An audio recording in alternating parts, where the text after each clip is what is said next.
Welcome everyone to the Two Saints podcast show today with myself, Mark C, and my co-host Mark H. How you doing, Mark?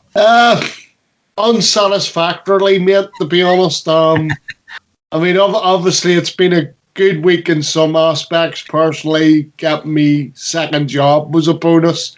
But in terms of Saints, I mean, I don't think there is a Saints fan in the world that isn't glad to see the back of the 2021 season. I mean, you know, if they could have ended it sort of once we were safe. I seen a stat probably beginning of Feb, end of January, where we actually would have been safe then, Mark. Obviously, we didn't know that at the time, but we would have been safe from around about that date. So basically, if they could have called a halt to the season then, you know, I would have taken that because, you know, it's been difficult to watch at times, and Sunday was no exception. Absolutely, yeah, it wasn't a great way to end the season, to be fair. So I think, like you said, a lot of Saints fans will be very grateful to see the end of the season, definitely. And, you know, we can all breathe a sigh of relief now. Oh, I look forward to a brilliant summer of transfer activity. 100%. I mean, I think somebody remarked, I remember listening to a different pod, and somebody had remarked that, you know, the thing was the season's ended, we're all relieved, right? Yeah. And then what do the football club do? Right, the next day, they bring out the prices for the new season tickets, and you're thinking, give us a break for a week at least. Do you know what I mean? We've had a really bad end to the season. You know, we were very lucky we got the points on the board early when we did, because the season ended very poorly, and it could have been a whole different story. And you've released the season ticket prices straight away. Lay off a little bit. Let's have a little bit of enjoyment for at least a week or so. A week, maybe 10 days before they start doing all that. At least, you know, you want a bit of time off from it. Absolutely right. Absolutely right. So moving on, just to remind everybody, these are the ways to access the podcast version of the show. Just to remind you all, you can contact us via our email address, the Two Saints Podcast Show at outlook.com, for questions or items you'd like to hear in future shows. You can listen to the radio show on Fiesta 95 FM in Southampton and via onlineradiobox.com. Also, the Two Saints Podcast Show is now available via Spotify, Acast, Apple Podcasts, Google Podcasts, Deezer, iHeartRadio, Amazon Music and Podbean, or via our Facebook page, The Two Saints Show, and our YouTube channel, The Two Saints Podcast Show. There we go, and the email address for the show is the Two Saints Podcast Show at outlook.com. That's for any questions about the show, any future features you'd like to see, or any kind of feedback you want to give us, positive or negative. We like the feedback we get, and we can't do the show without input from everyone else. So coming up for you in the first half today, we've got the Two Saints review of West Ham 3, Saints 0, and we've also got the Saints Club news. So we'll play a little jingle for you, and we'll be back right after that. It's the Two Marks, C&H, on the Two Saints Show, Fiesta 95 FM. Right, welcome back everybody. So the Two Saints review of West Ham 3, Saints 0, match reports and reaction to it. Saints beaten on the final day. Hasenhüttl, we have to change a lot. Yep, so does Ralph. And Romeu, we need to compete better. Yes, Aurelio Romeu did manage to get a few minutes at the end of the season, everyone, before the start of next year, which is great. So hopefully he'll have a good pre-season, come back fully fit. We certainly missed him. It certainly opened the door for other people, but we certainly missed Romeu. I predicted 2-0 to West Ham. Mark went with a slightly different score. West Ham unfortunately scored one more goal than I thought, down to the fact that we had Alex, I can't catch anything, McCarthy in goal, and Jack and Yannick, we can't keep the ball past the halfway line, Vestergaard playing, who unfortunately made a couple of rickets each. So unfortunately that was the reason we ended up losing 3-0. Not a great end to the season, as you said, Mark, but thank God it wasn't a rout, which me and you thought it looked like it was going to turn into. I did look at one stage it was going to turn into. I think from my own perspective, Mark, and it's kind of telling on certainly the second half of the season, but I think fundamentally the biggest problem we had on Sunday was, again, we started the game brightly. I mean, I think it's true to say that Milaminu probably had 3 really good chances that I seen in the first half. He may well be coming back to the club on loan, so he needs to work on his finishing, Mark, if that's the case, doesn't he? Yeah, I mean, apparently he scored for Japan, I think, in a World Cup qualifier. Yep. But I wouldn't be in a rush, my friend. But No. what I was going to say was, I mean, funnily enough, down the right, Kyle Walker-Peters initially was getting a lot of joy down there, and he was probably our best attacking threat, but I think probably the problem that we had was, as I say, bright enough start, but when West Ham scored the first, I'm almost sure, though I can't particularly remember, but I'm sure they scored the second inside a couple of minutes. Oh, it was 2 minutes. 4 minutes or something like that. It was 2 minutes. 2 minutes. And, as soon as that happens, the game's dead anyway. And I think at that point then I was fearful that there was going to be an avalanche, and thankfully there wasn't. But, I mean, once West Ham sort of went 2-0 up, mate, the game was gone from us. I mean, we didn't look like from that point onwards there was any intent to sort of try and even get ourselves back into the game. So it was basically a damn squid, if I'm honest. And again, we had the bizarre situation with Ralph and the substitutions. I mean, I've got to say that, I might question lineups and one or two other things that he does do, but I think my biggest concern now would be, go back to what you were doing before, Ralph. Don't make any substitutions. Yeah. Go with the proper first 11. And if you're not sure who they are, I can always give you my personal phone number, and absolutely, and I'll let you know who they are. Absolutely. But no, all joking aside, and that was a joke, people. But no, the thing is in-game substitutions, and I know we've spoke about this a lot. I mean, they leave a lot to be desired. I mean, you can't sit there and you think, what are you thinking? And the thing is, as well, is, he is becoming the new Ranieri for me, in the sense that he is the new Tinkerman. Well, the thing is, Mark, in all fairness, Ralph Hasenhüttl was a good manager. He's done very well wherever he's been, with a little bit of money behind him. Not a huge amount, but with a little bit of money behind him, the right people in place. And I think a really good number 2 is very important. I don't think, no offence to Richard Kitchbickler, I don't think he's a good enough number 2. I don't think he's strong enough. Ralph cuts a quite isolated figure on the touchline at times, to be fair. I think it was only the Leeds game recently where other people actually started appearing on the sidelines. But most of the time, Ralph cuts a very isolated figure, even when he's not in the technical area, even when he's sat on the bench. Nobody seems to be talking to him an awful lot. So I'm not sure, no offence to Richard, I don't think Kitchbickler is a very good number 2. I think he needs somebody quite strong. I think back to when Sammy Lee was at the club. Sammy Lee was a fantastic number 2. And I think Ralph needs somebody like that to bounce off of. Sammy Lee wasn't afraid to say to the manager, I don't agree with what you've done there. So we need somebody like that who's going to say to Ralph, I don't agree with your decision there, Ralph. Maybe we should look at something else. I think he needs a strong number 2, and I'm not sure he's got that. But he's a good manager, Ralph. He's got more home wins this season than Ronald Koeman managed in 15-16. So that's quite good. People ask why he's a good manager. That's one of the reasons. Yeah. You don't become a bad manager overnight. However, the one Achilles heel that Ralph has got is his in-game substitutions, which don't work for him. I'm a massive Ralph fan. He's a good manager. But his in-game substitutions, if he has an Achilles heel, that's it. And that is something that he needs to look at and he needs to change. And I agree with you. Play your strongest 11, Ralph, whenever you can. If you're playing for 45 minutes, 60 minutes, and it doesn't work, change the team by all means. But don't make wholesale changes. Make little tweaks here and there. Some of the best managers in the Premier League, and Brendan Rodgers has proved it, make little tweaks here and there. You don't see Brendan Rodgers making massive changes to his team in games. He makes tactical changes and he makes minimal changes, and it works. And it's worked all season for Leicester. No coincidence.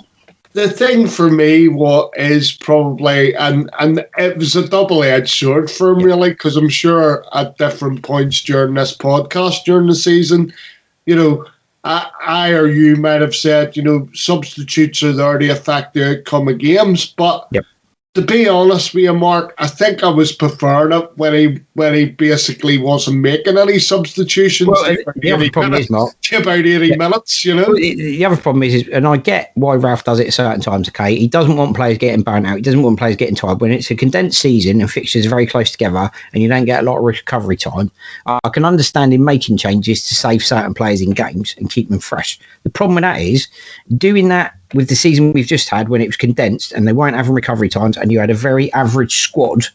The problem is the players you're bringing on don't affect the outcome of the game, and in certain situations actually make the outcome worse because unfortunately they're quite average players. And I think that's been one of the problems this season. Our bench has been quite average quite a lot of the time. So Ralph hasn't really had a lot of options on the bench to look at and go, how can I affect the outcome of the game? Unfortunately, this season, definitely, past our first 11, we didn't have players on that bench that could affect the outcome of a game. And that's been one of the issues. He had to bring people on, but they weren't changing the game. And as I said, sometimes it was detrimental, definitely. It's been a strange season. I'm going to go away from the subs for a minute. Yeah. It's been a strange season in the sense that, we started the season full of optimism given our form during Project Restart. And it's ironic that, before Project Restart, we were very much in danger of being sucked into relegation, especially the up-and-coming game, I think, was Norwich away, which I was due to go to. And if we had lost that, certainly, things would have looked completely different. Oh, yeah. And I think if football had continued, I think we might have lost that game and would have got sucked in. But as it was, Project Restart came along and we had all those wins. And the thing about that was going into this season, as a Saints fan, you were full of optimism because you'd seen what we'd done and you were thinking more of the same. But it just seemed that initially we'd lost some of our intensity. Yeah. And then we went on a run of games. We're top of the table in November. And, as a lot of you will hear from different interviews that Mark and I have conducted, everybody kind of feels that the season disintegrated, or the league season certainly disintegrated, after the Liverpool game. And that was sort of our hiatus. And then but there was mitigating circumstances for it, like you say, condensed season, and the fact that a lot of injuries made soft tissue running. But I think even just, and I'm just going to touch on this briefly, I think for me, in terms of any recruitment, he needs to recruit. I mean, obviously there's positions we need to recruit in, but I just feel that any recruitment that he does, he's got to make sure that they're runners all over the pitch, that they're runners, because if you have too many slow people, it's going to affect the way that Ralph wants to play football. So he needs runners. He needs, dare I say, Alan Wells, Linford Christie. But, apart from that, it was a season that promised a lot, delivered a little. I mean, I still think that it was an achievement in itself to get to the semi-final of the FA Cup, in that we knocked out the cup holders. People forget that. We also beat Wolves, and so it was a fairly decent run to the semi-final. But as I say, apart from that, I'll move off now. Absolutely. So that will end that section of the pod today. So we're going to do a little jingle, and when we come back, we'll do Saints Club news for you. Back in a mo. Fiesta 95 FM, the Two Saints Show. Right, welcome back, everybody. So, Saints Club news. James Ward-Prowse sets Premier League record for back-to-back campaigns. James Ward-Prowse named in the provisional 33-man England squad. Women's report, Saints defeated in final shootout against their arch-rivals Portsmouth. Rachel Panton wins sportsbet.io goal of the month. Yay! St Mary's to play part in delivering a record-breaking women's Euro tournament. And 2021-22 season tickets are on sale now. So, starting with James Ward-Prowse sets Premier League record. He's played every single minute of every game for the last 2 consecutive Premier League seasons. Absolutely phenomenal record, Mark. And also, he's been involved in more goals this season, either directly or assist-wise, than any other England midfielder in the current England squad. Absolutely brilliant. And obviously, he's been named in that squad as well, which is just reward for all of that. Fantastic. What an example to set the youngsters. Yeah, 100%. I mean, the thing is we'll come on to it later about Danny Ings, but you can't say anything other than James deserves his place in the squad. And, I certainly, even though I'm not an Englishman, I mean, I've got everything crossed that he will go to the Euros, because he deserves it on not only this season, but last season. He's the first player to have played 2 consecutive seasons in the Premier League. The first player, there's other people that have done phenomenally well to make the appearances and stuff like that. But he's the first player to do it. And the fact that it's in the midfield, which is in the heart of the team where, you do the hard yards for me in the midfield, So it's a phenomenal achievement. And I mean, all of us here on the Two Saints show would basically, we congratulate him on that achievement and obviously getting himself into the England squad. Definitely. Yep. So moving on to the women, very sadly, off the back of obviously going down to Birmingham, which we thought was a fantastic effort in the Women's FA Cup, they went on to the final of the Women's Hampshire Senior Cup and unfortunately lost on penalties to their arch bitter rivals Portsmouth. So that was a bit of a bitter pill to swallow, wasn't it, for everyone included in the women's setup, and obviously me and you, who've obviously been following their results this season. And you especially, who've watched them all right way through, Mark. It was. I mean, Portsmouth do play at a slightly higher level, and obviously it was good to see one of my favourites, Rachel Panton, get on the score sheet again. Again. But the thing that's sort of interesting about that, Mark, is like Portsmouth are further up the pyramid. We actually beat them in a League Cup game. I think it was a quarter-final tie last season. And unfortunately, we couldn't do it this time round. I'm just disappointed for the girls because obviously, the season's kind of ended on a bit of a low note, but it has been such a great season, and certainly they're the ones that have been flying the flag for Southampton really during the season. So let's hope that they come back refreshed and their application successful to move. I think it's a league higher for next season, and obviously then they'll only be one division off of being in the Women's Championship. Because for me personally, they should be probably playing at the Championship level. And the other thing, I just want to reveal this exclusively. Next week, if you're interested in trying out for the Saints women's team, Mark and I are going to be passing on details next week of how you can actually take part in a trial for Southampton women's team. Excellent. Great news, that. So, talking about Rachel Panting as well, Mark, she won the Sportsbet.io Goal of the Month. Get in. The fans listen to us. Yes. I can't believe for 2 months running we have been on the same hymn sheet as the rest of the Saints fans. We're making an impact, mate. People are listening to us. Yes, get in. It was an absolute cracking strike and fantastic. She deserves it. Out of the other 2 strikes, could you have picked anyone else? No, I mean, I don't think so. And the women's team have scored some phenomenal goals this season. They really have. And she scored most of them, actually. It's been really good. But her and Ella Pusey have been the prime target, haven't they? Prime striking force, both of them. Brilliant.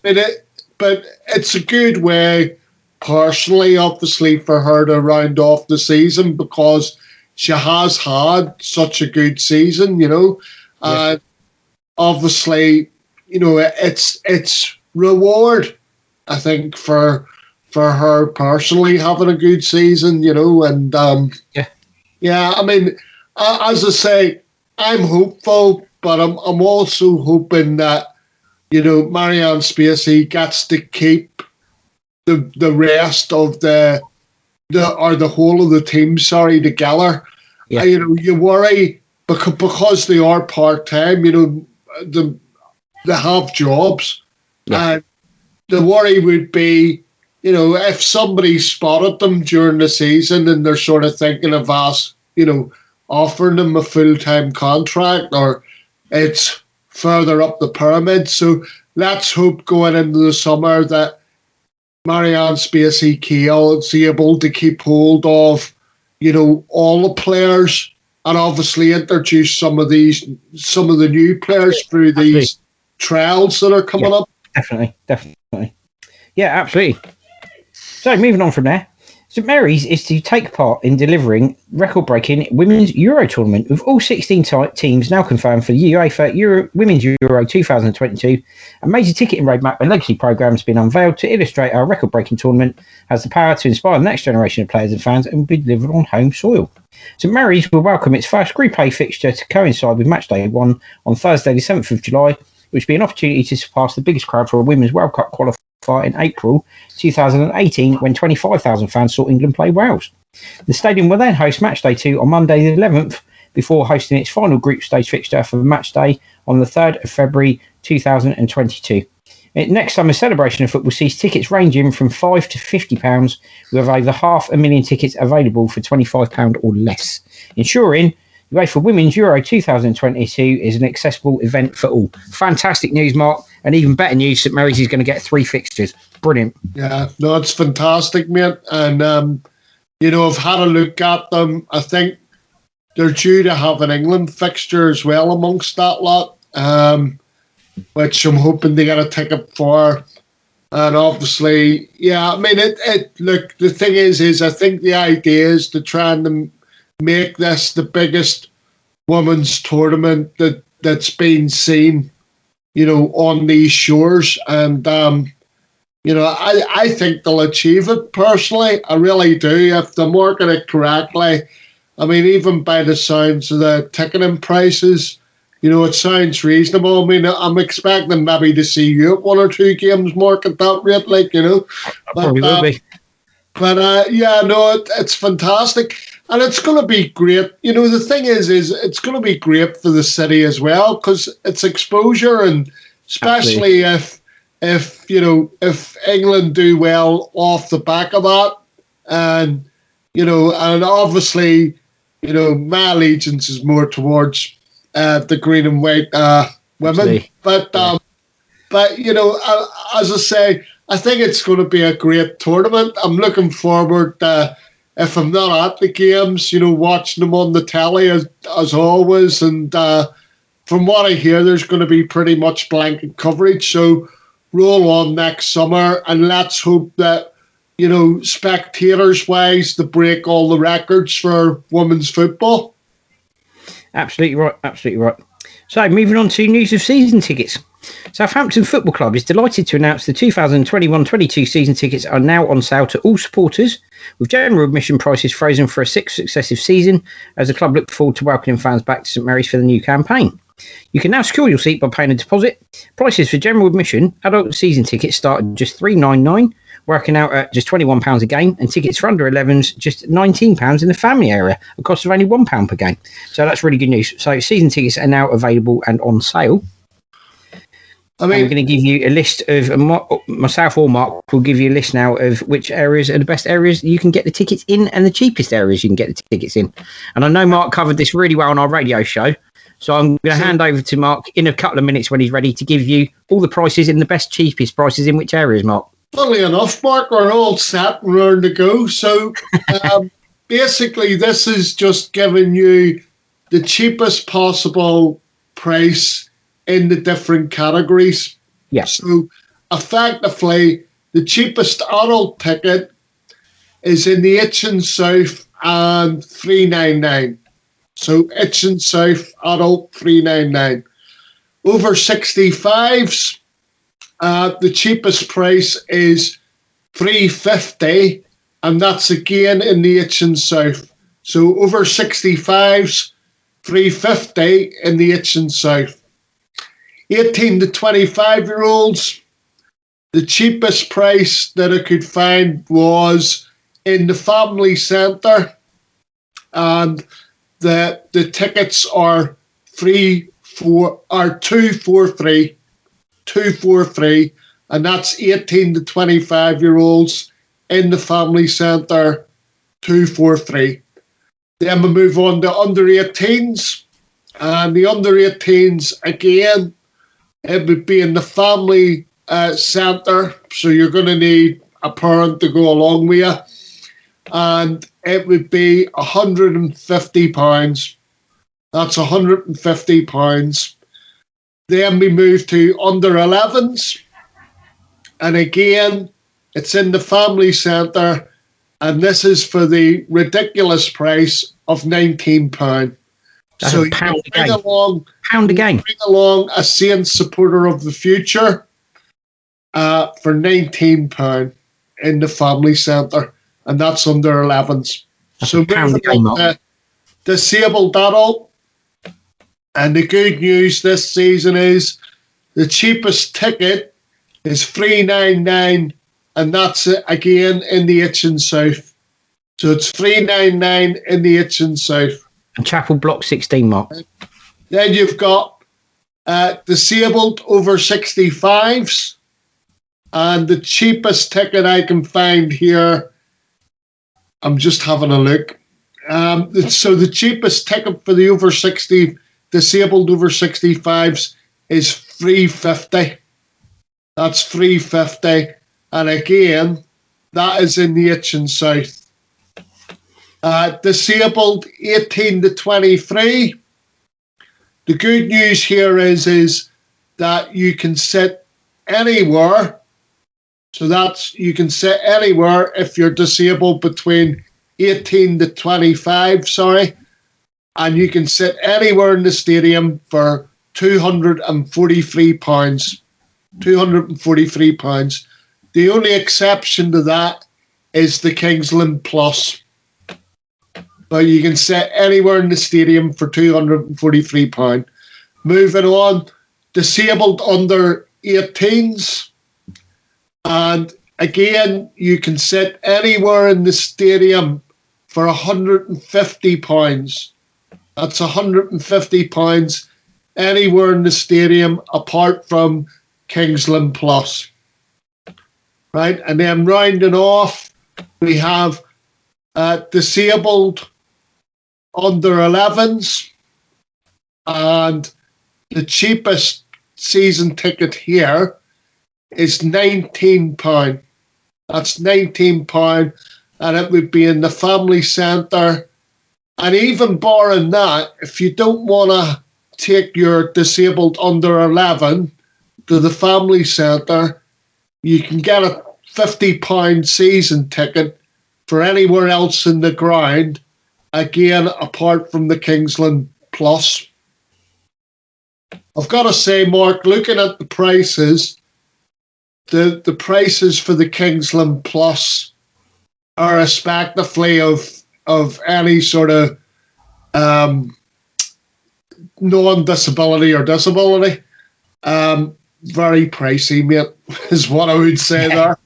You know? Yeah, I think you're right there. Do yourselves a favour. Don't be stubborn about it. You know, there are other cheaper season tickets, Right. and my advice would be to you, don't stand on ceremony. Move to somewhere else cheaper in the ground.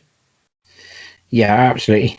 Well, I think as well, the important thing to remember is you don't have to stay in that original seat of yours because the price has gone up. The club are giving you the option that you can move if you wish to, which, probably not a bad thing for some people. Some people want to move. I totally understand that they would want to move. And, I totally get that.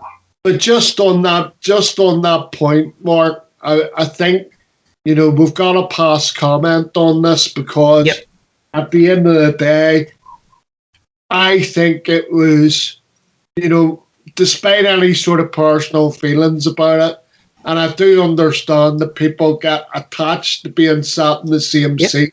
No, I get that. I did it for 5 seasons, Mark, so totally get that. But on balance, right, you've got to remember that people in the Itchen Centre have been paying premium prices for their season tickets for the last 5 seasons, right?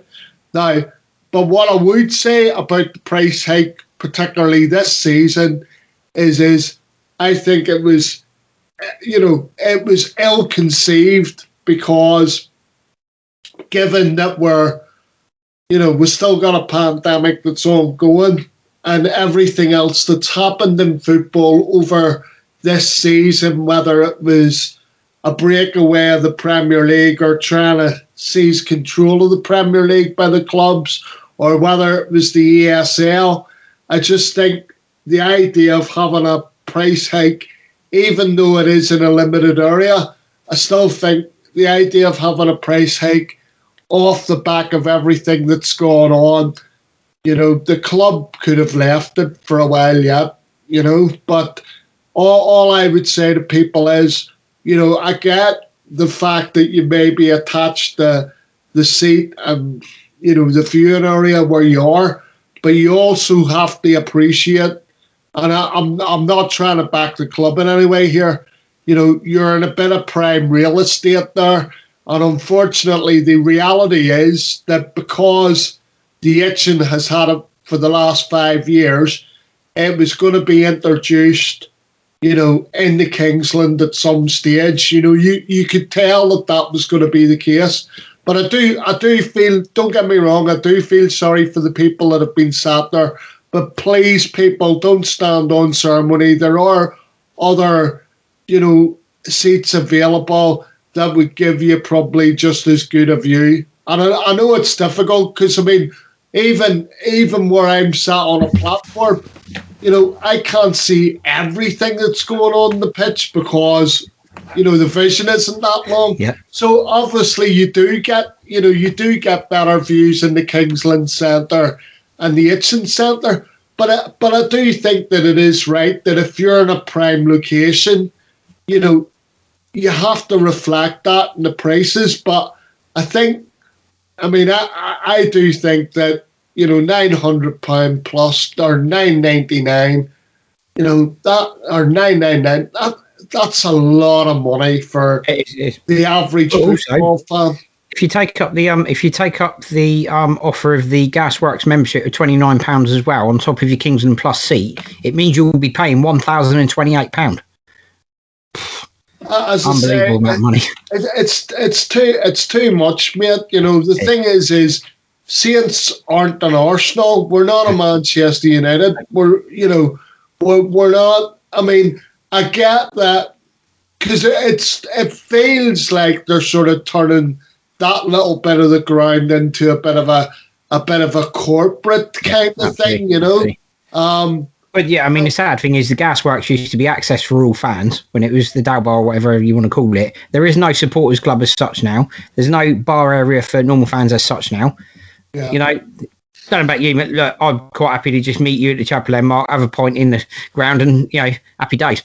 But, I don't particularly want all the corporate hospitality stuff and whatever have you, but it's just a shame that we've lost that part of the ground, unfortunately. Yeah, and the thing is I've yet to be provided with evidence, right, that when people were going in and out, right, they weren't getting, good enough revenue streams. I think since they've turned it into a membership scheme, especially for the bar area, I think you'll find that there's been less people going in there, and they haven't been, the whole idea of that hasn't created the same revenue streams that we're getting before, But anyway, I'll move on from that.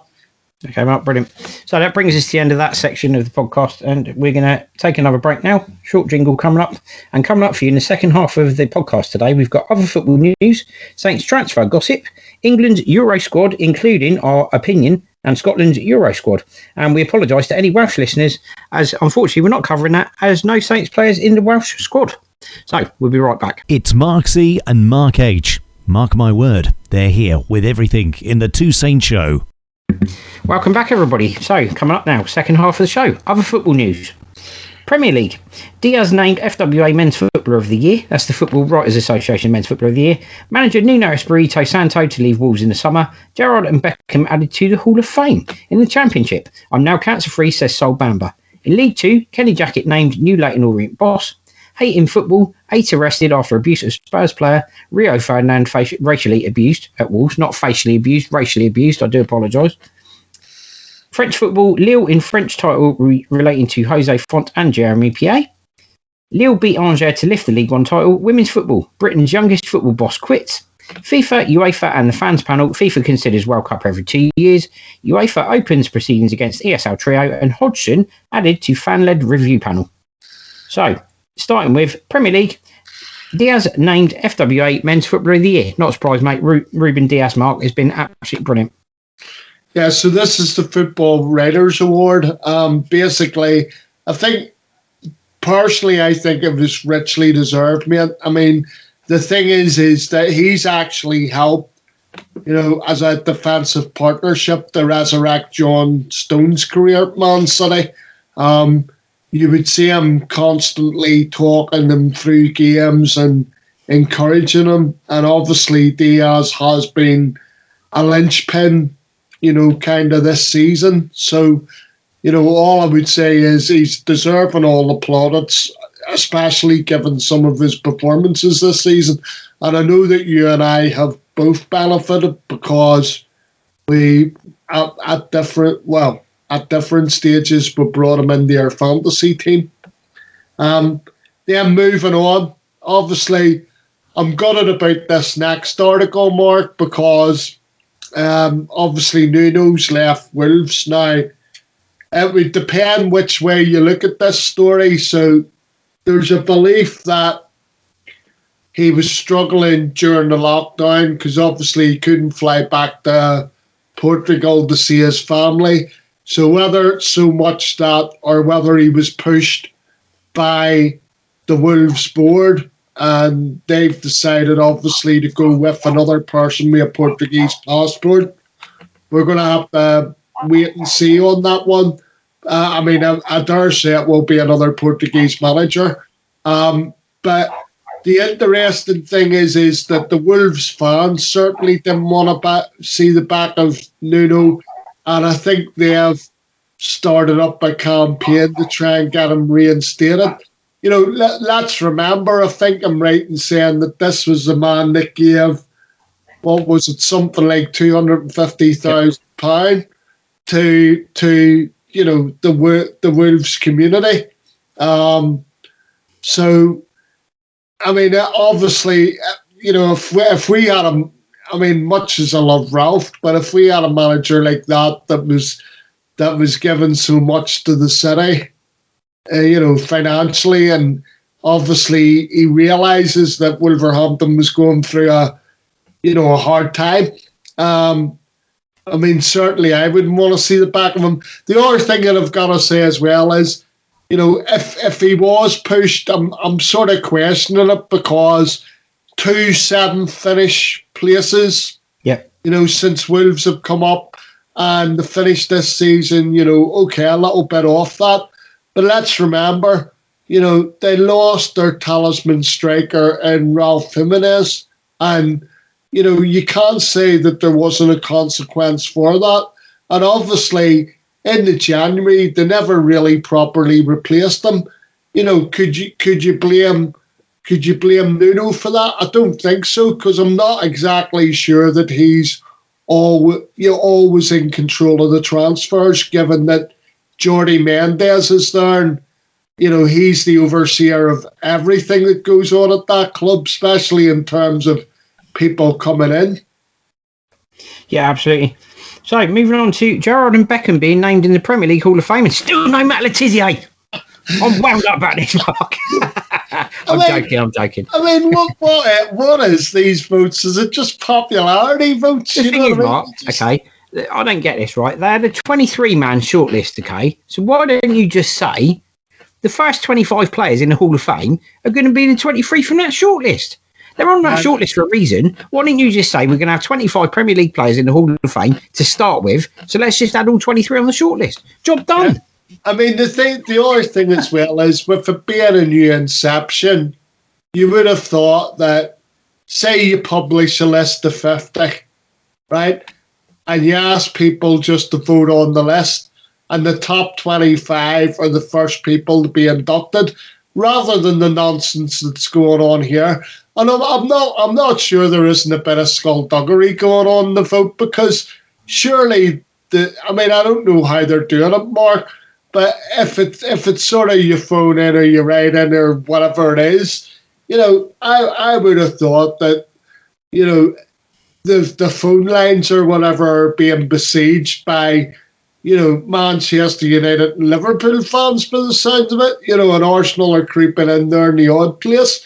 But no, it's a strange setup.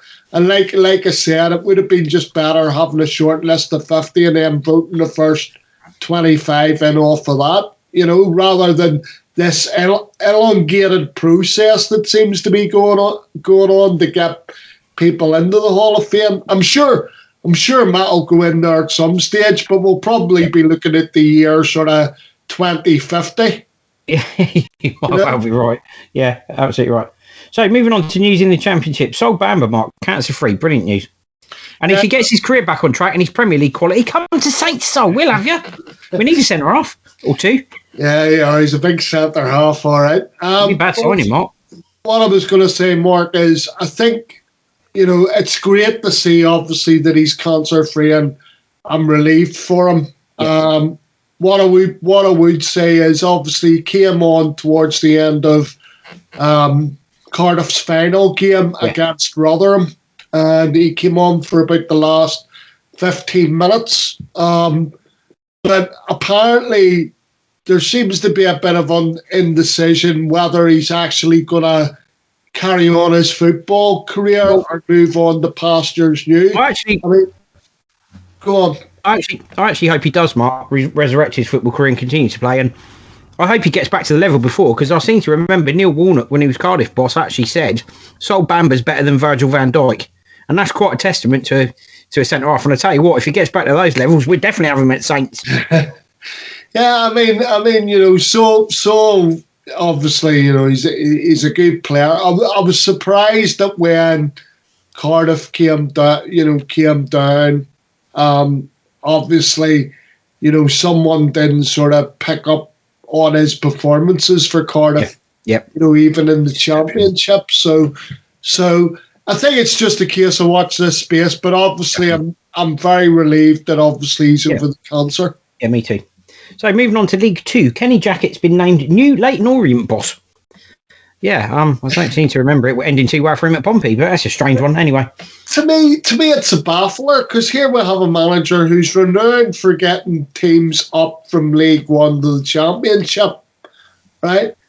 And he's dropped all the way down to a side, basically, that, would finish in League Two in the bottom half. And I was baffled. I mean, is it a case that he's actually keen to just get back into management? Is it one of those where you just sort of think, I'll take the first job that comes along because I just want to get back into being a football manager? In fairness, part of my initial thoughts was, is it the Barry Hearn effect?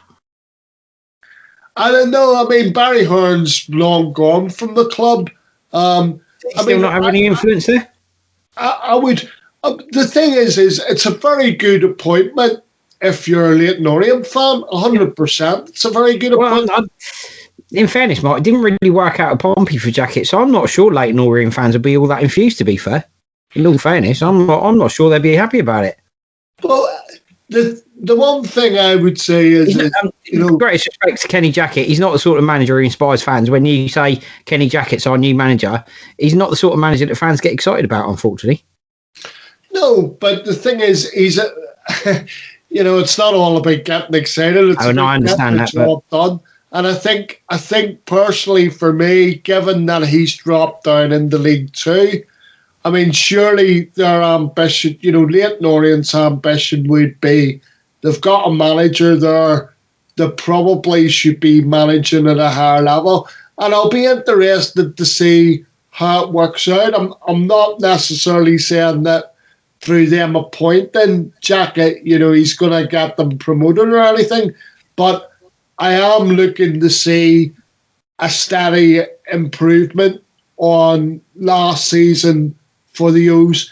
You've also got to remember that they've only been back, in the Football League for a season. So to get someone of Kenny Jackett's experience in there, I mean, I know that Jody McAnuff, who was the previous caretaker manager, and obviously he was playing for Leyton Orient. He played for Leyton Orient, till the end of this season, till he was in his 40s mark. And obviously, Kenny Jackett coming in, I think at the end of the day, if there's some sort of improvement there, it'll be a good thing. I'm not saying that he's gonna get them promoted, but I would think that they might be in with an outside chance of the League Two playoffs next season. But let's see how it pans out. But good luck, and all I would say to the O's supporters out there, I used to go and watch Leyton Orient at Brisbane Road, so obviously I wish you well for the new season, and let's hope Kenny can do something for you. So moving on, I'm hating football. 8 arrested after abuse of Spurs player. Brilliant news. Rio Ferdinand racially abused at Wolves. Unacceptable. Yeah, all I'm going to say is I'm not really going to touch on the Tottenham story, apart from to say that it's good news that decisive actions being taken, right. People have been arrested. Definitely. But it's a disgrace if you're sat there and you're watching football, and I'm led to believe that it was some sort of hand gesture that was made to him, in relation to race and stuff like that. But, you're sitting there, you're minding your own business, right? And all of a sudden people are doing, or a person's doing that. It's totally unacceptable. It is. And it's got to stop. I keep saying it. We're living in 2021 now. Yep. Agree with that. Time to start growing up a little absolutely bit. Right. Absolutely right. So moving on to French football, Lille beat Angers to lift the Ligue 1 title. Angers is the team that Sofiane Boufal left Saints for, everybody. And Jose Font and Jeremy Piet, formerly of Saints, both at Lille. Yeah, Jose Font left Saints because apparently his legs had gone. Yeah, thanks very much, Les Reed. 37 years old. He's just lifted the league title with Lille. Brilliant, in France. So well done, Les. Thanks for that. Well done, Jose and Jeremy, though. I'm very happy for both of them. But Jose Font, mate, absolute bossing it at 37 years old still. Unfortunately, he did, however, miss the last game because he was suspended. Oh, did he? I didn't know that, Mark. Unfortunately. All really I wanted to do was to pass on, our own congratulations to absolutely, obviously Jeremy Piet and Jose Fonte. Look, you can say what you like that season about Jose Fonte. There's people that were obviously saying, bad influence and all the rest of it because he come back with a bit of an ego and all that from the Euros. In all fairness, he came back from the Euros after winning it and basically wanted the club to pay him his worth. Yeah. And he wasn't asking for the earth, mate, was he? And that's the thing. And he was asking for as I understand it, was a 2-year contract. Yeah. And, obviously Les Reed had made the decision that his legs had gone and whatever other stories, but it just goes to prove that, we still could have had a good few years out of him. Absolutely right. Yep. So moving on to women's football. Jack Sullivan, West Ham managing director, steps down. Son of David Sullivan, I do believe, stepped down as managing director of Women's Super League side West Ham. So he was never the manager; he was actually managing director. So didn't need any coaching badges to do that because he was only a managing director, not a coach or a manager. So slightly different. But he stepped down. But he was a baby in arms when he was given a job in the first place, Mark. Yeah, this one does baffle me, mate. You know what I mean? The thing is literally jobs for the boys. Jobs for the boys. The son needs a job. Oh, I happen to be a co-owner of a football club and I have a women's team. Do you fancy the job sort of being a managing director? Oh, yeah, no, I'll take that, yeah. And but I mean, to be fair, mate, I've never seen the actual TV program, and I think the thing is I think I would need to watch a couple of episodes and report back on how good he is or how good he wasn't. I'm assuming that he didn't take the training, but he was fundamental to when the women's team was being picked. So maybe I'm in a little bit of virgin territory here because I may not know exactly what I'm talking about. But no, I mean, the thing is obviously to a degree, Jack feels that he wants to move on to different other projects in his life. But I would ask, obviously it was made for great TV, but was it a success during the time that he was the managing director? I don't know. I'm not qualified to say, man. Yeah. I know that they got the FA Cup final. I know during his tenure they got the FA Cup final. Yep. So moving on, FIFA, UEFA and fans panel. FIFA consider a World Cup every 2 years, which will probably see the end of the Nations League, I would have thought. UEFA opens proceedings against ESL trio, Juventus, Real Madrid and Barcelona. And Hodgson added to fan-led review panel. It's a fan-led review panel. I don't know what he's added to it, but anyway. So yeah, FIFA considering a World Cup every 2 years, Mark. Yeah, so just on this first one, Mark, I just thought to myself, had a little bit of a think about it, even since we did the radio show. And I am actually in favour if it means that we do away with the Nations League. Because the thing is, something would need to go from UEFA's calendar, and they're not going to get rid of the European Championships if this was to be played for every 2 years. So, but then just think of it this way, Mark. Potentially, then you're going to end up having a major football tournament every summer. Yep. So potentially that's what you're absolutely. So moving on to UEFA opening proceedings against the ESL trio. Absolutely pointless. Nothing will come of it. It'll be a little fine and a slap on the wrist. Don't do it again. You've been naughty. That'll be it. There won't be any other retribution. So it's just the most pointless thing ever. To say UEFA are opening proceedings, you might as well just say, I've opened my front door and I'm going to close it in 5 minutes. I mean, UEFA have done these sort of things before where you think, finally someone's going to get the book thrown at them, right?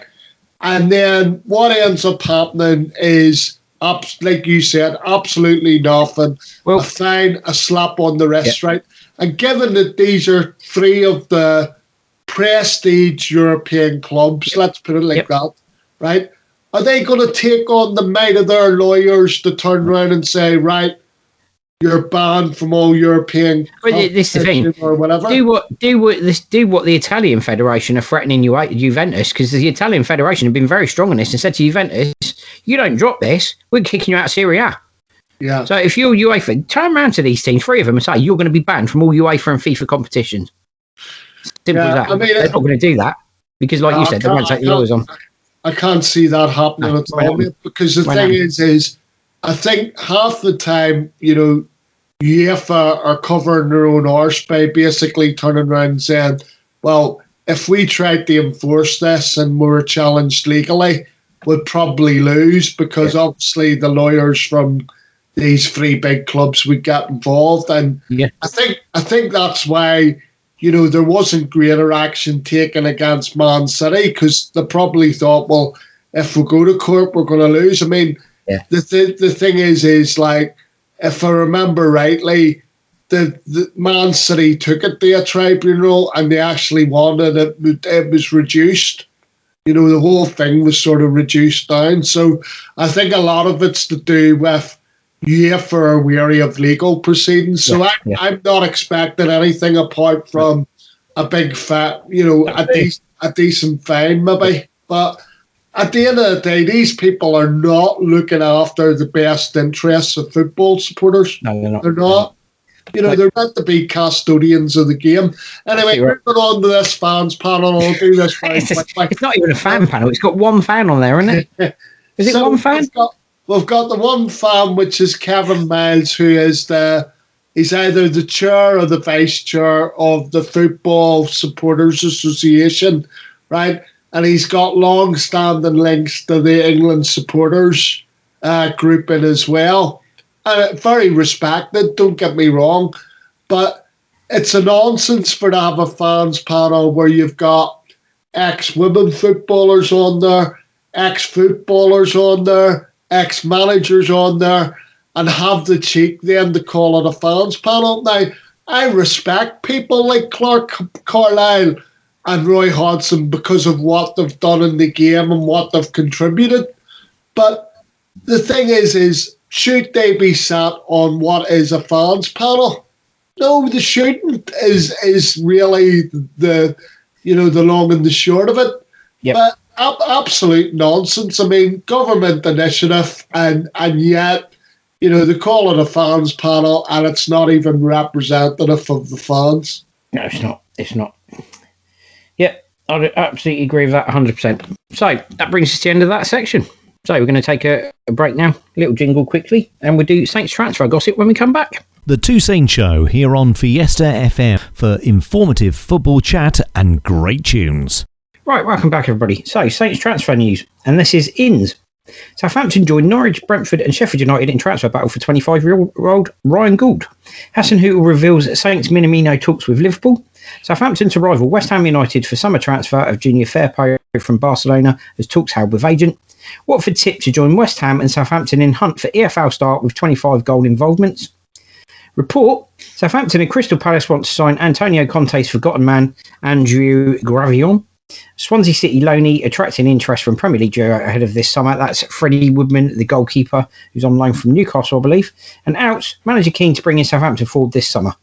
So, yeah, there we go. And that is Musa Gineppo, who's been linked with Fenerbahce. That's a possible out. So first up, we have Ryan Colt. And basically, Ryan started out his career at Dundee United, got spotted basically as a 16, 17-year-old, and Benfica signed him, so he went over to Portugal. This last season, he's been out on loan, and he's had a phenomenal season, given that he was playing for one of the lesser Portuguese teams, obviously in the top flight, but still one of the lesser Portuguese teams, and he's had a great season. On a free, would it take him? I'd sooner take him than have signed Theo Walcott for 2 years. Yep.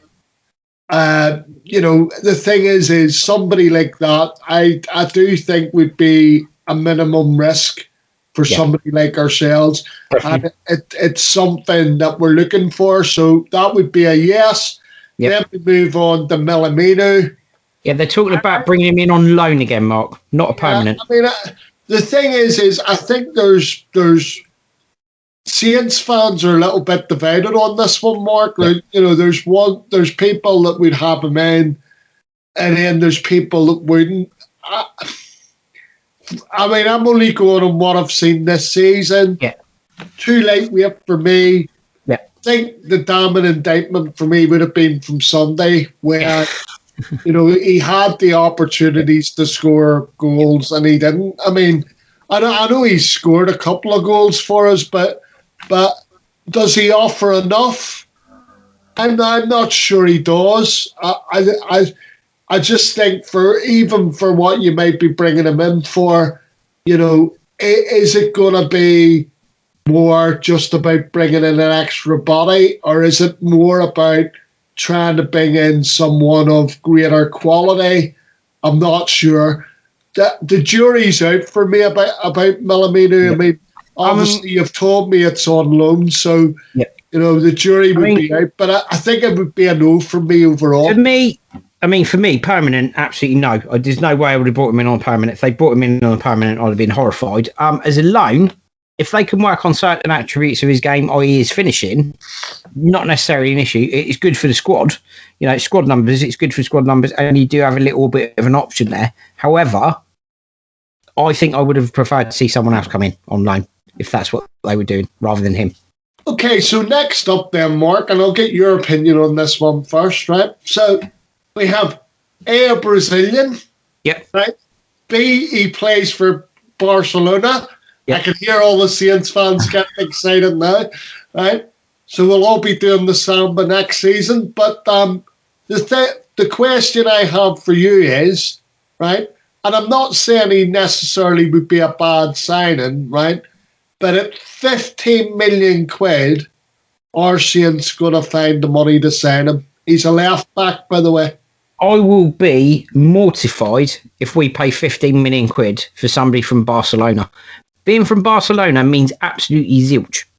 It doesn't mean anything. Being Brazilian means nothing. The only thing that worries me is Matt Crocker saying we're going to look at the South American market. This guy's South American. Now, he's not in the South American market. He plays for Barcelona, but playing for Barcelona is no guarantee of greatness.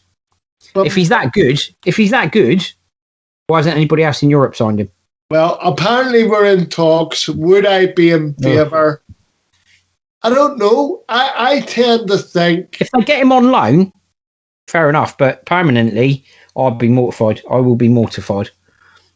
Right, okay. Well, I mean, considering it would be a big chunk of any transfer budget that we've got, I get that we need a left back. It depends what sort of prices they're being quoted elsewhere. I mean, we have pointed out a few left backs in recent weeks, and I think it would, because you might go in for a player, say on these shores, playing in the Championship, and they're being overquoted a price for him. In which case, I can understand this, but at the same time, you know, the club probably know, and they're probably desperate to address the left back situation. Well, the thing is, Mark, if they want a player that's going to be a good replacement for Ryan Bertrand, and if they're looking for somebody who's got experience, okay, given that there are players available on free transfers, now, a lot of people will be horrified by this when I say this, but to be fair, you're looking at paying 15 million quid for Junior Firpo. Why don't you look at getting a decent up-and-coming left-back that you can work on, that you can develop, and in the meantime, bringing somebody like Danny Rose, who's a qualified, experienced fullback, who could do a job for you. I'm not saying he'd do a job all the time, but there are other options out there. That's all I'm saying. Don't go and look at a player for 15 million quid just because he plays for Barcelona. Why not? No, I'm not saying we should get Danny Rose in. That's just an example. What I'm saying is there are players out there with experience you could probably get in. Please don't sign Danny Rose, Saints. That's not what I'm saying. It's just an example. You could get in an experienced player and also a younger player that you can develop. No, I don't want to see us sign Danny Rose before Mark absolutely has kittens and says, well, I wouldn't want him at the club, because that's not what I'm saying. Okay, I don't want Danny Rose at Saints. Be clear on that. I'm really disappointed. I was just about to say, because Mark wants to bring Danny Rose to the club, pay £50 million for the Brazilian at Barcelona. I'll have him. No, I don't want either of them. Anyway, all I would say is I'm not against bringing him in on loan, but maybe a permanent. You know, let's see if we can do a try before you buy, but at least commit the ban if he's any good, unlike Les Reed. Actually. So, but, Watford eyeing up Watford and Southampton apparently are weighing up a potential move for Arnaud Danjuma. All I'm going to say is the guy with his comments he made about I'll either join Southampton or I'll stay at Bournemouth depending on what happens, whether we get promoted or not. That screams mercenary to me, and I don't want him at our football club. So no, thank you, Arnaud Danjuma. Stay where you are or go somewhere else. Do we need him, Mark? No. Come on, you see, you've changed your tune because let's be honest. Look, he is the sort of player we need. He is the sort of player we need. And if he'd not made those remarks and if he didn't sound like such a mercenary, I would say, yeah, not a problem. But he's made those remarks, which makes him sound like a mercenary. And given the likes of Dejan Lovren and others we've had at the club, I think we've had far too many mercenaries over the years and we don't need another one. It just causes issues in the dressing room. And for me, he's a bit of a mercenary. Yeah, we do need that sort of player. My thoughts are these. He's had a successful season in the Championship, right? He was bought while Bournemouth were in the Premier League.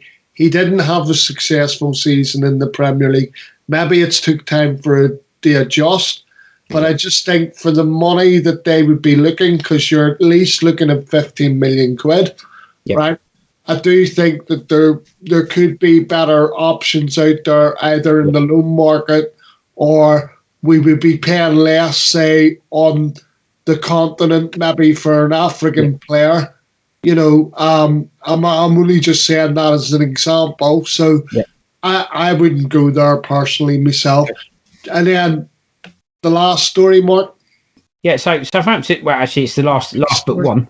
The next story. So basically, Southampton and Crystal Palace are looking at signing Antonio Conte's forgotten man, Andreu Gravion.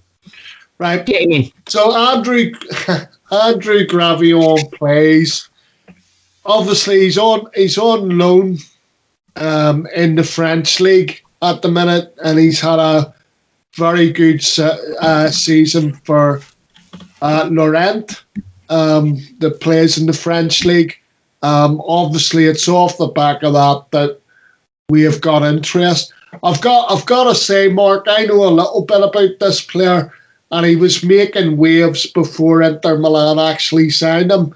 Now, for some strange reason, Inter Milan's decided that the face doesn't fit, so therefore they're looking to sell, and obviously went out on loan this season. I think it would be hopefully a fairly cheap option, centre half, bring him in. You know, I'd have him, mate, 100%. Anyway, moving on to the last story. So, Freddie Woodman on loan, Swansea, from Newcastle.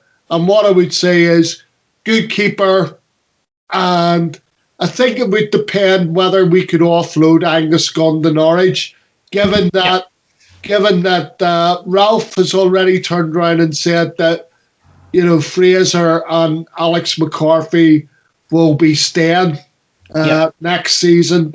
So I think, you know, if Saints have any desires for signing Freddie Woodman, it would all depend on whether Angus Gunn is on the move in the summer or not. Yep. And even then, they might need a little bit more money to secure Freddie Woodman's services.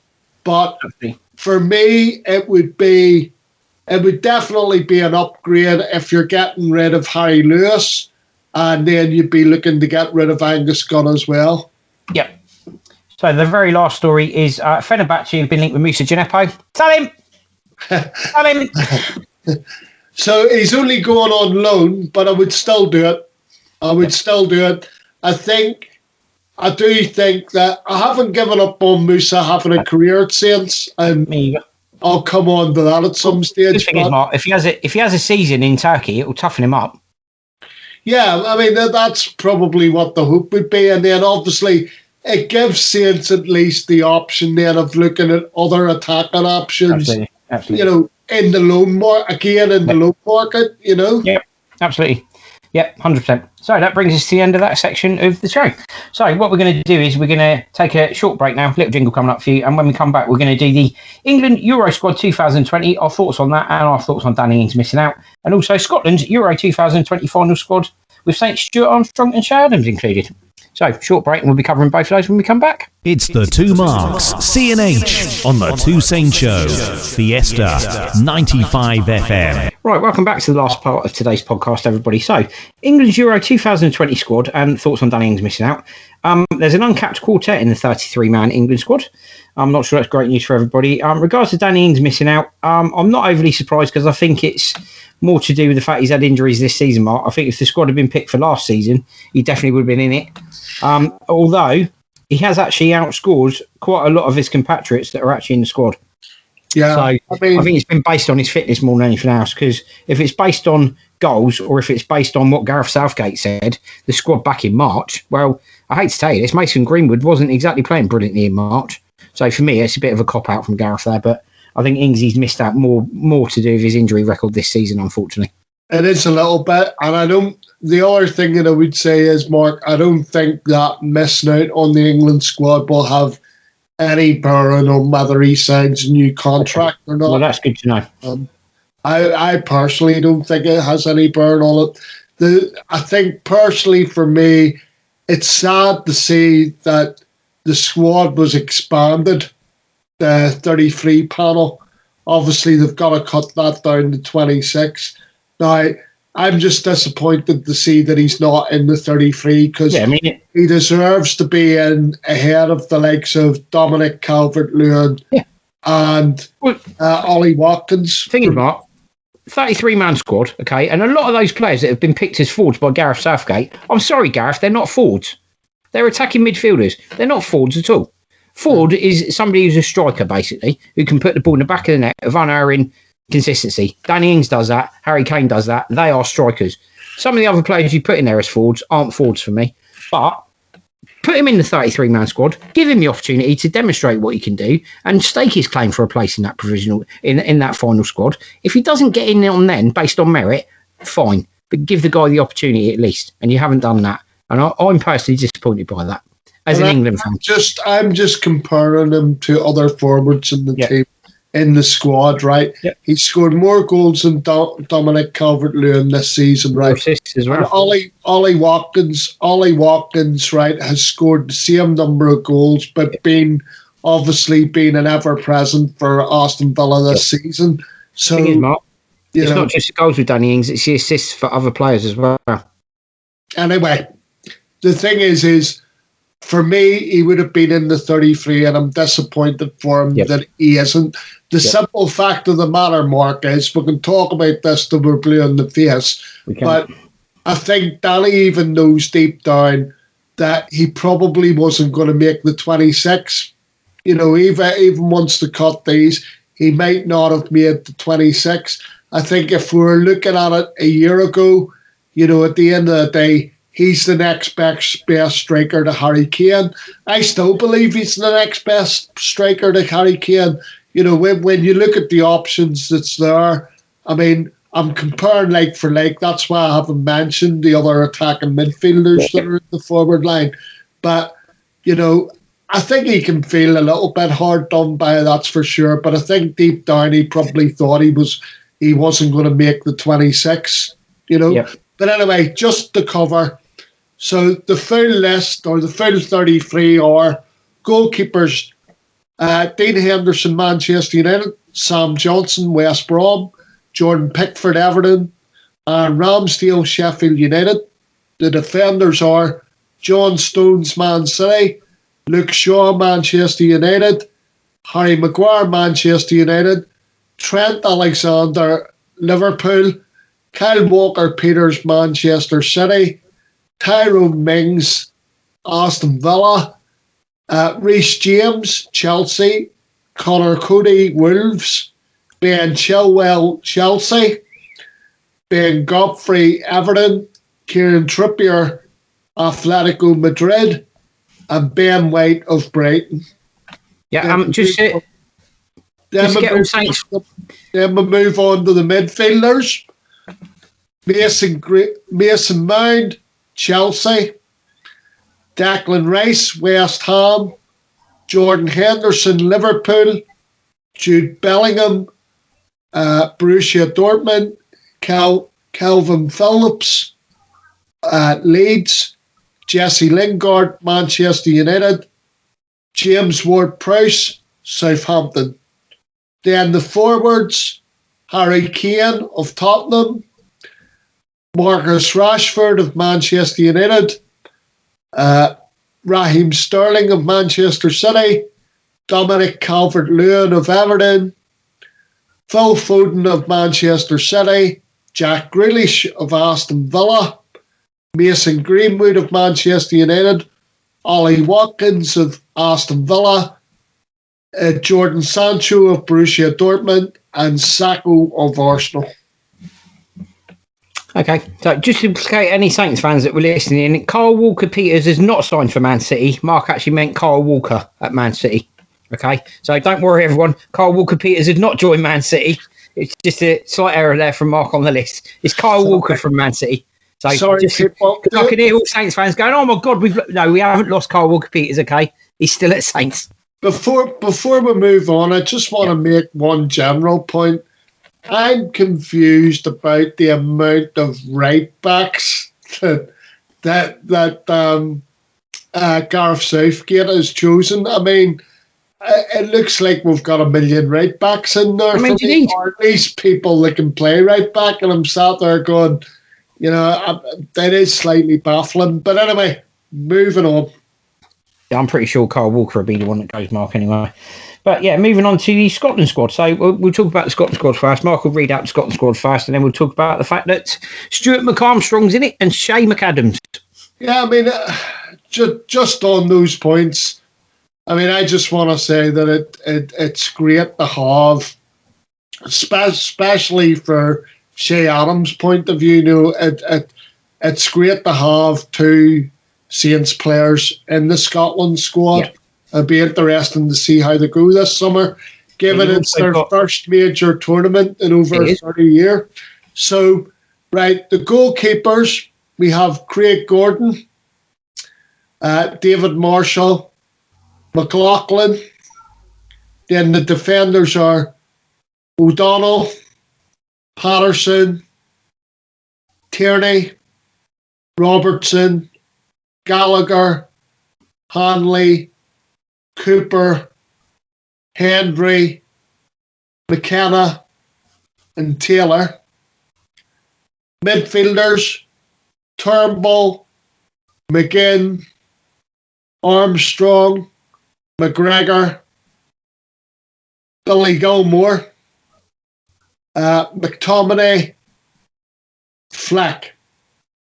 And the forwards, Fraser, Forrest, Christie, Adams, Dykes, and Nesbitt. And a bit like, funnily enough, a bit like the England squad, Mark, a lot of the so-called, in brackets, forwards are actually attacking midfielders for Scotland. There's actually only 3 out-and-out strikers on the forwards list in the shape of, Shea Adams, Lyndon Dykes, and Kevin Nesbitt. I mean, Kevin Nesbitt, he's one of the exceptions to the rule in the sense that he plays for Hibernian and he's a young lad. I believe Birmingham City tried to sign him last summer. In their midfield, it's interesting. I think I'm excited to see that they've actually picked David Turnbull, who was at Motherwell, moved to Celtic at the start of this season. And you've got the likes of McGregor in there, Forrest, Christie, who are all relevant, members of the Celtic team. Personally, I would love to have Ryan Christie down here. I think it's he would be something that we need at the moment within the Saints team. And then, of course, funnily enough, Ryan Gold, who we've already spoke about, I actually think he should have went. And, they basically picked what I would call the extra defender in Patterson. And he's obviously the youngster, Callum Patterson, that's came through this season at Rangers. But again, I would have took Ryan Gold because I just think he brings you something different to the party. Absolutely. I'm just looking through the squad. And the thing is for Scotland is they've got a lot of championship players in there as well. I mean, just looking at it, the likes of Fleck at Sheffield United, you've got Grant Hanley at Norwich, and it'll be interesting to see, Lyndon Dykes obviously plays for QPR, and given that Scotland haven't been in a major tournament, it'll be interesting to see how their home players get on, right? And then the players that are sort of, lower based. Obviously, there's a few Premier League players, well-established Premier League players in, Andrew Robertson, obviously at Liverpool, Kieran Tierney at Arsenal. Yep. But they've got some players in there, and you kind of think, hopefully, given the tournament, they'll all be able to raise their game. I mean, one of the interesting ones, he's out on loan at the minute, is Jack Hendry. And he's playing football at Ostend in Belgium. He's been loaned out by Celtic. Very, very, I'm not surprised he's in there. But like I said, there's a lot of championship players in there as well. And obviously, but like if you're playing for either of the Irish teams, you're looking for people to raise their game. And just on that, it's the same for Wales. you know, and even though we're not covering Wales, good luck to Wales as well, you know. But yeah, that's my lot, really. Brilliant. Okay, Mark, thanks very much for that. So that brings us to an end to today's podcast. But coming up on next week's show, we have a Saints end of season review with some of our own Saints supporting friends, most season ticket holders and away travellers, and of course some good tunes for you. So tune in. So all that's left for me to say is please join us again next week when the two Saints go marching in. Also, a quick reminder of ways to access the podcast version of the show, which are these. Just to remind you all, you can contact us via our email address, the Two Saints Podcast Show at outlook.com, for questions or items you'd like to hear in future shows. You can listen to the radio show on Fiesta 95 FM in Southampton and via onlineradiobox.com. Also, the Two Saints Podcast Show is now available via Spotify, Overcast, Acast, Apple Podcasts, Google Podcasts, Deezer, iHeartRadio, Amazon Music and Podbean, or via our Facebook page, The Two Saints Show, and our YouTube channel, The Two Saints Podcast Show. And the podcast show's email address, which is the Two Saints Podcast Show at outlook.com, for any issues, any future features you'd like to see on the show, anything you want to discuss with us in any way, shape or form, be it about the show or not about the show. But anyway, thanks for that. So over to Mark says goodbyes. So basically, people, until, you know, you tune in next week or you don't, you know, take care of each other, look after one another, and be kind. And yeah, look forward, hopefully, to you tuning in next week. Absolutely right. And don't forget, everybody, one last thing we forgot about earlier. Don't forget the new Hummel kit's out, and it looks fantastic. So stripes are back, fantastic. Come on, you Reds. Bye for now.